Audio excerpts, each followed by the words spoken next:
ne ba sa zaton za a tashe su ranar alkiyama domin yi musu hisabi ba. Liyau min azim, a wata rana wadda take mai girma ita ce ranar alkiyama. Bismillahir Rahmanir Rahim.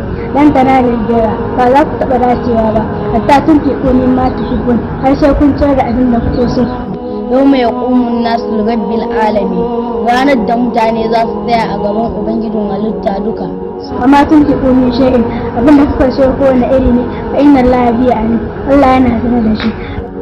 Ana buɗe ƙofofin aljanna a duk ranar litinin da alhamis.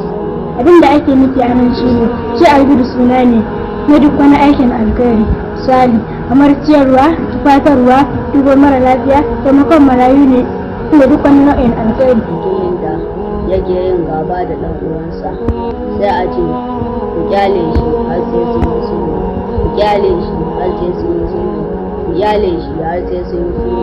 Ba za ka samu albir ba har sai ka ciyar da abin da kake so.